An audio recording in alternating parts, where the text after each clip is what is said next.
Buenas tardes, saludos cordiales.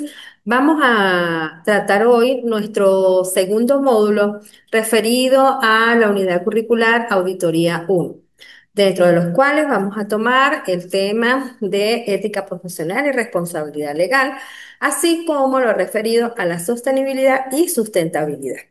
Es importante entonces comenzar por definir que dentro de esa responsabilidad y ética del profesional de la contaduría pública, que juega un papel muy importante, ya que tenemos esa función principal de emitir opiniones, criterios, dictámenes, hacer informes resultantes de las auditorías, es muy importante pues conservar la ética, la responsabilidad y resaltar pues esas actitudes, esos valores que se deben mantener dentro de la función del contador público. Así pues comenzaremos por comentar, por ejemplo, qué es la ética y la virtud ética. La ética se refiere a la ciencia aplicada al arte de vivir y en este sentido la virtud ética hace énfasis principal en la justicia en su sentido más general, es decir, que se haga de conformidad a las leyes, es la virtud íntegra y perfecta. Así también hay algunos conceptos importantes que hay que tomar en cuenta cuando nosotros queremos hablar de ética y responsabilidad, como la moral, bien entendido en la moral, en el conjunto de hechos psicológicos que dignifican la vida, y asimismo la virtud moral, que consiste en la capacidad de escoger el justo medio adecuado a nuestra naturaleza que sea determinado por la razón. La ética profesional se caracteriza porque debe ser reconocida como la ciencia normativa que estudia los deberes y los derechos de los profesionales en el cumplimiento de sus actividades laborales, así como en las relaciones con sus clientes, Estado y sus colegas. Igualmente está relacionada con la independencia, con la autodisciplina y la integridad moral del profesional. En este sentido, desde el punto de vista práctico, la ética profesional resalta que la misma se establece a través de normas o reglas de conducta y que el orden necesario para satisfacer el bien común. Así es importante que resaltemos que el contador público debe mantener una integridad que se caracterice por la moral en el ejercicio profesional, esperándose, por ejemplo, dentro de los valores de su ética profesional, integridad, rectitud, probidad, honestidad, dignidad y sobre todo sinceridad en todas circunstancias. Bien, recordemos que existe un código de ética del profesional del contador público que es bastante extenso, pero en lo que generalmente se resaltan estas características, estos valores que acabamos de mencionar. Asimismo, dentro de los ejemplos que nos practica este código de ética profesional, nosotros podemos resaltar, por ejemplo, la diligencia, que significa mostrar disposición para hacer sus labores con prontitud y habilidad. La probidad. La probidad viene dado a trabajar con moralidad, con honradez e integridad. La buena fe, la libertad e independencia en la emisión de sus criterios, así como a la justicia, lealtad, honradez y a la dignidad. De estas características se deriva que resaltemos cinco principios fundamentales del Código de Ética del Contador Público y nos encontramos que estos principios pueden ser de carácter general y deben ser observados por todos los profesionales de la contaduría pública. Bien, nos encontramos el principio de la integridad, el principio de la objetividad, así como el de la independencia, la competencia y cuidado profesional, la confidencialidad o secreto profesional y la observancia de las disposiciones normativas. Bien. Entonces tenemos como principios fundamentales de la ética del contador público, en primer lugar, la integridad. ¿Qué comprende la integridad? La integridad comprende algunos aspectos importantes, como son, por ejemplo, que el contador público debe ser sincero, justo y honesto en todas sus relaciones profesionales, debe ser probo e intachable en todos sus actos, no debe estar asociado a informes, rendiciones, comunicaciones u otra información que contengan algún material falso. Bien. Y la objetividad va a venir dada porque esa ética del contador público no debe permitir favoritismos, conflictos de interés o la influencia indebida de otros que afecten sus juicios profesionales, así como debe actuar siempre con independencia en su manera de pensar y de sentir, manteniendo sus posiciones sin admitir la intervención de terceros.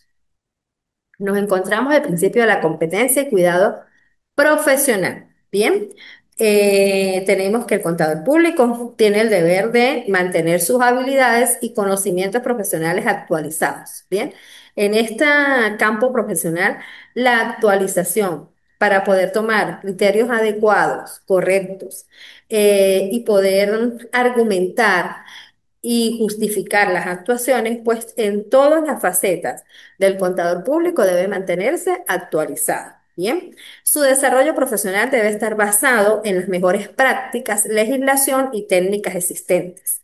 Igualmente debe actuar diligentemente, así como prestar un servicio profesional que sea competente, con un juicio sensato en la aplicación de los conocimientos y habilidades profesionales.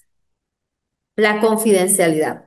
La confidencialidad, por supuesto, como su nombre lo dice, el contador público debe mantener confidencialidad en toda la información que obtenga como resultado de sus relaciones profesionales o de los diferentes negocios o relaciones laborales en las cuales pues maneje y emita información. No debe revelar esta información a terceros que no cuenten con la debida autoridad, a menos que exista un derecho de deber legal para que el profesional deba revelarla. Debe mantener la confidencialidad e incluso en el ambiente social o familiar. El comportamiento profesional. El comportamiento profesional se deriva en que el contador público debe cumplir con todos los reglamentos y leyes que sean de importancia, relevantes y rechazar cualquier acción que desacredite a la profesión. Así pues, el Código de Ética enuncia los principios que deben guiar la actitud y conducta del profesional para el logro de elevados fines morales, científicos y técnicos, dando al cuerpo profesional un conjunto de normas éticas para evitar comprometer el honor y la probidad del profesional, así como la imagen de la profesión. Encontramos entonces estos principios fundamentales dentro de la ética del contador público que deben ser tomados en cuenta: la integridad, la objetividad, la independencia, la confidencialidad y el cuidado profesional. Bien, es importante también recordar que existe importancia en la formación ética del contador público que el contador, el profesional, debe mantener en todo momento, ¿verdad?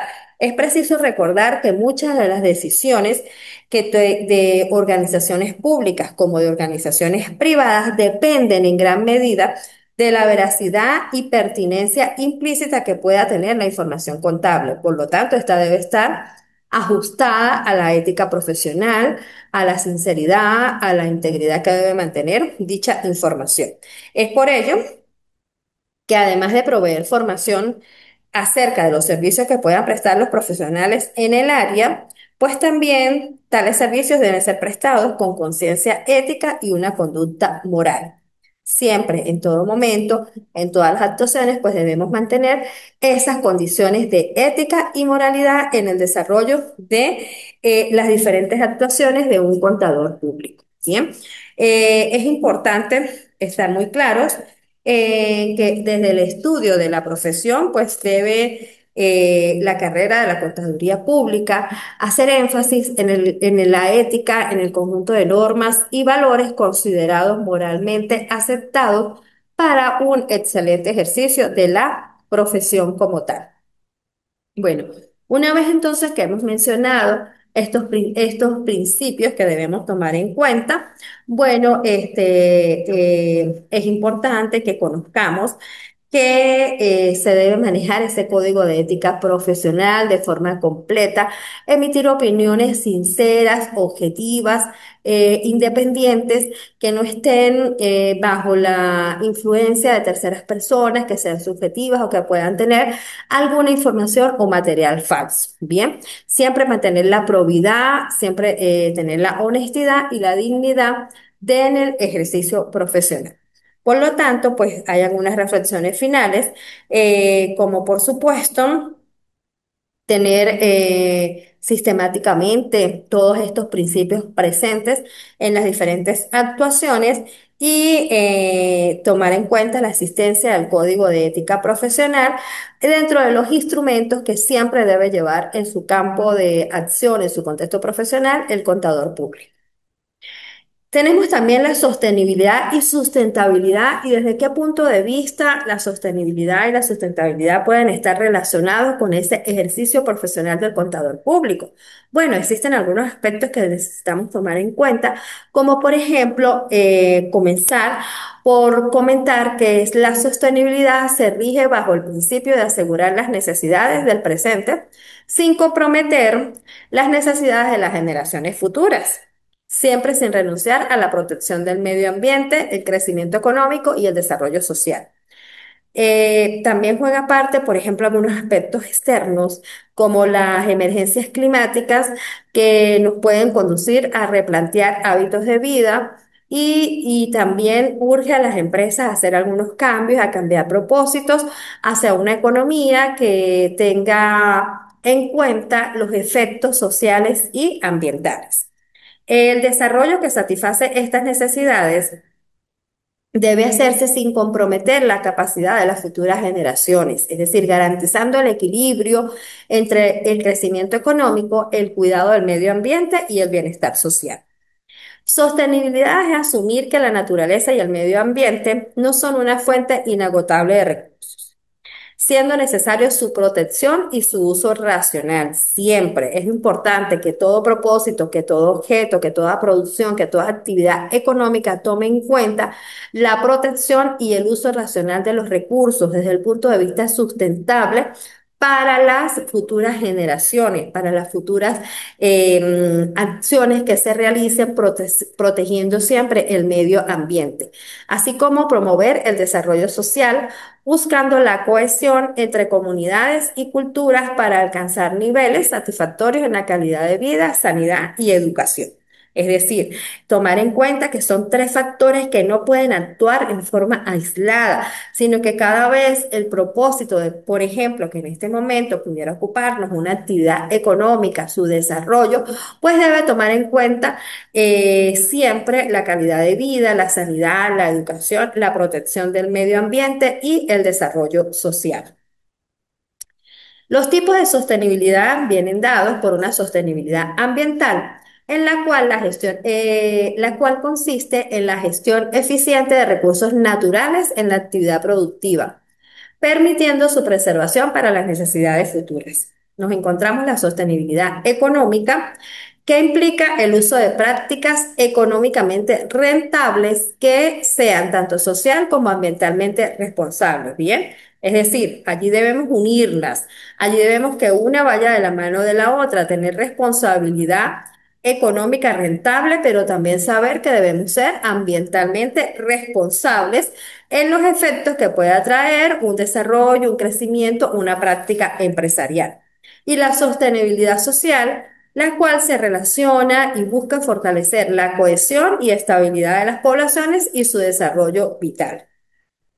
Así pues, en el caso del desarrollo de la profesión, debemos tomar en cuenta, resaltar que un informe de sostenibilidad o reporte viene a ser un documento público que una organización emite para comunicar el impacto de sus actividades sobre el medio ambiente, sobre la economía y sobre la sociedad.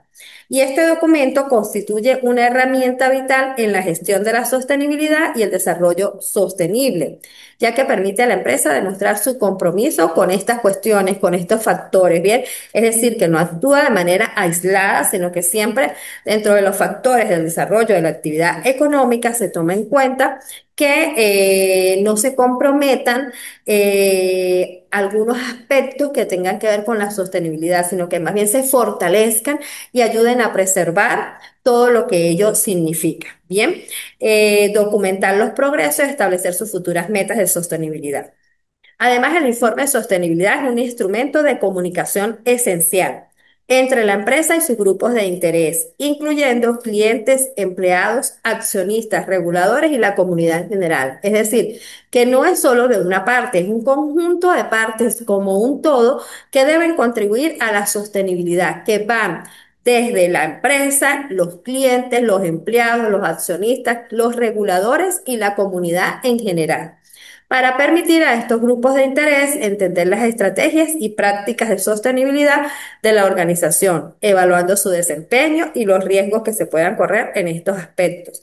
Formar opiniones y decisiones basadas en esta información que siempre vayan en pro de la sostenibilidad, bien sea económica, empresarial o social. ¿Por qué las empresas elaboran informes de sostenibilidad? Bueno, debemos decir que incluso cuando no es legalmente obligatorio, muchas empresas deciden elaborar informes de sostenibilidad por una variedad de razones estratégicas y operativas. Por ejemplo, la creación de informes de sostenibilidad permite a una empresa demostrar su compromiso con la sostenibilidad y la responsabilidad corporativa, lo cual puede fortalecer su reputación ante terceros, ante clientes, generar confianza, generar variables que nos lleven a factores como la lealtad, atraer a nuevos inversores, mejorar las relaciones con los grupos de interés según requiera la empresa. Bien. El proceso de elaboración de un informe de sostenibilidad puede ayudar a una empresa a identificar y gestionar riesgos y oportunidades relacionados con la sostenibilidad. Por ejemplo, puede revelar riesgos de cumplimientos operativos y financieros relacionados con el medio ambiente, con la sociedad y con la gobernanza. Tercero, la información que contiene un informe de sostenibilidad puede mejorar la toma de decisiones y la planificación estratégica de una empresa. Así pues, al recopilar, analizar y divulgar información sobre sus fortalezas y debilidades, esto le permitirá establecer dentro de sus objetivos la mejor proyección hacia la conservación de la sostenibilidad y desarrollar planes de acciones más eficientes y orientados a los resultados propuestos. Bien. Bueno, entonces, en lo referido a la auditoría interna y a la sostenibilidad, nosotros debemos resaltar que existen factores denominados ESG, la ambiental, social y gobernanza, que son criterios no financieros que evalúan el desempeño de una empresa en sostenibilidad y su impacto en el medio ambiente y la buena gestión, siendo la auditoría ESG un proceso para verificar y certificar el desempeño, asegurando la transparencia y la confianza de las inversiones y grupos de interés. Por lo cual, pues es importante que cuando se toman las decisiones y cuando se deciden hacer las auditorías internas, por supuesto, se tomen en cuenta criterios de sostenibilidad, por lo cual esto va a generar transparencia y confianza para los inversores o para los diferentes grupos de interés que maneje esa actividad económica como tal. La creciente importancia de estos factores en el mundo empresarial ha llevado a la auditoría interna a desempeñar un papel fundamental en la identificación, evaluación y mitigación o la disminución de los riesgos asociados. Es importante incorporar estos factores en los procesos de auditoría interna y colaborar con otras partes interesadas. Capacitar en estos temas, tomar las habilidades, monitorear y seguir los riesgos que sean pertinentes a la sostenibilidad. Tener una comunicación efectiva y en lo cual los auditores internos pueden contribuir significativamente a a la sostenibilidad y al éxito a largo plazo de las diferentes organizaciones. Integrar los factores de ambiental, social y gobernanza en las etapas del proceso de auditoría, desde la planificación hasta la presentación del informe. Bien, incluye, por ejemplo, identificar y priorizar que estos factores sean relevantes para la organización durante la fase de planificación de la auditoría. Asimismo, diseñar pruebas y procedimientos de auditoría específicos que nos lleven a conseguir resultados para medir la efectividad de los controles internos en en esta gestión de riesgos. Y por supuesto, incluir cuáles serían los hallazgos y las recomendaciones relacionadas con la integración de estos factores a los propósitos de la empresa y especificarlos en las auditorías internas, comunicarlos a la alta dirección y a los responsables de la toma de decisiones en una entidad económica.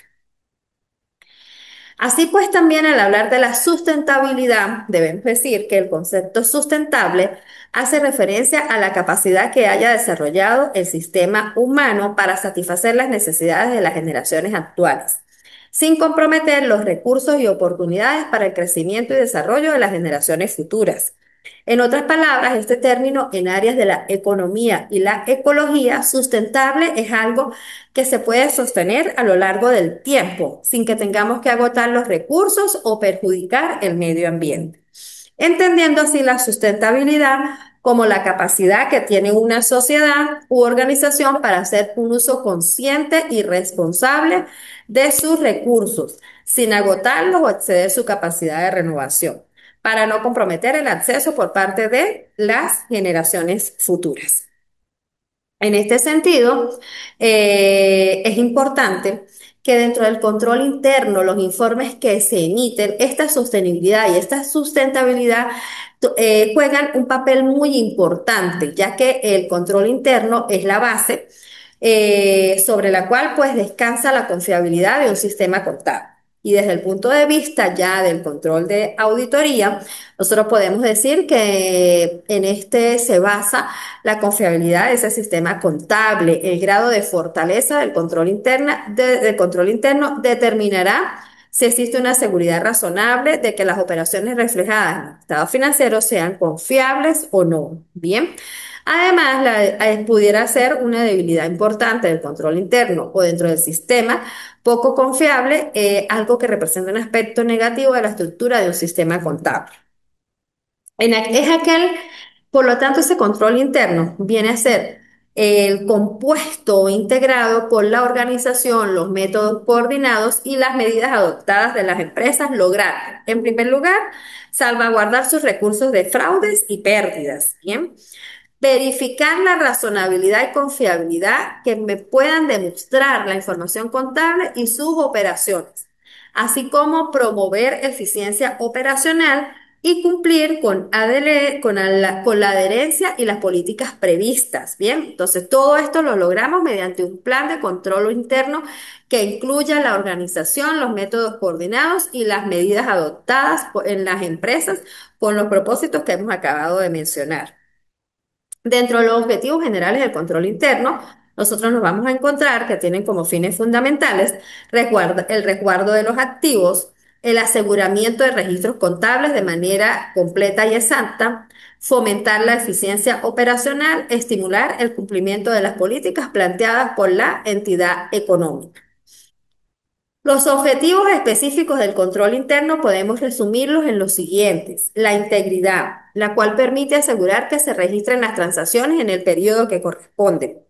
La existencia, permite asegurar que solo se registren operaciones que realmente afectan a la entidad. La exactitud, que permite que las operaciones se registren por el valor que realmente representan.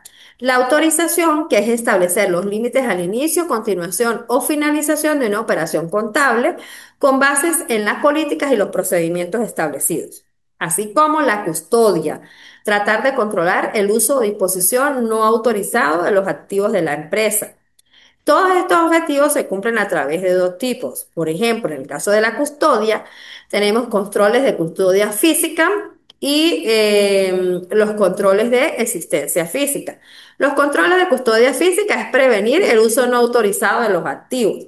Y los controles que van dados hacia la existencia física es detectar si los valores mantenidos en custodia coinciden con los registros. Bien, entonces, en esos objetivos específicos, debemos entonces tomar en cuenta la integridad, la existencia, la exactitud, la autorización, la custodia. Bien.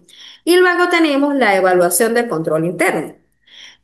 Cuando se evalúan los controles internos, la documentación de esta evaluación se realiza en los papeles de trabajo, los cuales deben estar elaborados de tal forma que soporten apropiadamente la evidencia de la evaluación de los sistemas, métodos y procedimientos de control interno general. Existen diferentes técnicas para documentar las evaluaciones de control interno. Por ejemplo, nos vamos a encontrar cuestionarios, narrativos, flujogramas o demás técnicas que a bien tenga desarrollar y diseñar el auditor. Bien, también tomando en cuenta la naturaleza y actividad de la entidad económica en la cual está ejerciendo un proceso de auditoría.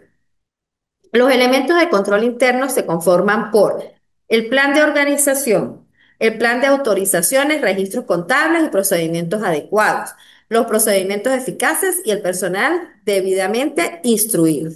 Bien, dentro de la clasificación del control interno nos vamos a encontrar que se subdivide en controles contables y controles administrativos. Los controles contables que comprenden el plan de organización y todos los métodos y procedimientos que tienen que ver principalmente y están principalmente relacionados con la protección de los activos y la confiabilidad de los registros financieros. Generalmente incluyen controles como los sistemas de autorización y aprobación, la segregación de tareas relativas a la anotación de los registros y los informes contables de aquellos concernientes a las operaciones o custodia de activos, controles físicos sobre los activos y auditoría interna. Y los controles administrativos comprenden el plan de organización y todos los métodos y procedimientos que están relacionados principalmente con la eficiencia de las operaciones, bien sea para que éstas estén adheridas al cumplimiento de las políticas gerenciales y que por lo común tienen que ver indirectamente con los registros financieros, bien, no tiene relación directa con los estados financieros. Tenemos, por ejemplo, el plan de organización y los métodos y procedimientos relacionados. Por último, nos vamos a encontrar algunos aspectos importantes referidos a las responsabilidades en el control interno, en el cual tenemos la implementación y supervisión de los sistemas de control interno. Son responsabilidad de la gerencia de la empresa. De la eficiencia de los mismos depende la seguridad y la confiabilidad que se otorgue a la información de los estados financieros. Y las funciones del control interno, como por ejemplo para fraudes, aquí debemos nosotros entonces tomar información entre las funciones de ese control interno, las revelaciones de fraudes, tomar medidas preventivas, cuáles serían esas medidas, mejorar los controles internos, qué se debe mejorar o implementar, bien, cuáles serían los controles que directamente puedan prevenir los fraudes, por ejemplo. La mejor respuesta, pues, no sería una lista de controles a implementar como tal, sino tener un sistema que sea realmente efectivo desde el nivel operativo, monitorearlo y los controles siempre deben mantenerse dentro de dentro de ese círculo o circuito económico que tenga la empresa, ¿bien?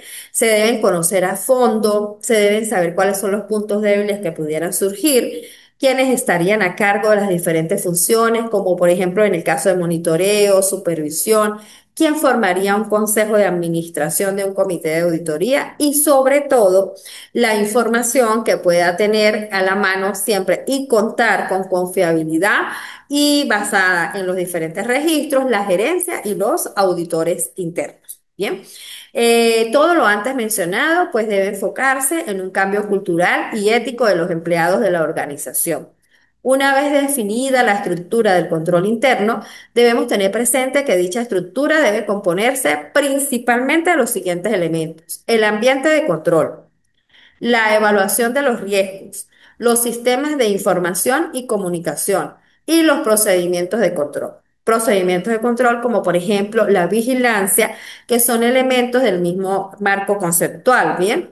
Y podemos decir que ayuda a mitigar el riesgo de que se puedan producir fraudes en algunos sistemas de actividades y que además pueda evitar que surjan conductas impropias, pero que al mismo tiempo debemos tener ese factor de poderlas detectar a tiempo, maximizar la posibilidad de detectarlas antes de que puedan llegar a producir algún quebranto económico significativo en el desarrollo de las actividades de un ente económico, bien, de una entidad económica. Entonces, tomando en cuenta todos esos propósitos, todo ese conjunto de elementos que forman desde el sistema ético y profesional de un contador público, con sus principios de integridad, independencia, cuidado de la profesión, sinceridad, honestidad, integridad, hasta tomar en cuenta siempre el desarrollo de la actividad económica y en los propósitos de los informes, en los términos de sostenibilidad y sustentabilidad, y pasando finalmente por todos esos elementos que van a ayudar a maximizar los mejores resultados en lo que se refiere al control interno dentro de una entidad económica. Bueno, con esto entonces hemos nosotros compartido el día de hoy los puntos que corresponden a nuestro módulo 2, invitándolos, por supuesto, al cumplimiento de las actividades sumativas que ya están dispuestas en nuestra aula virtual, quedando a su entera disposición. Gracias por su atención. Feliz tarde para todos.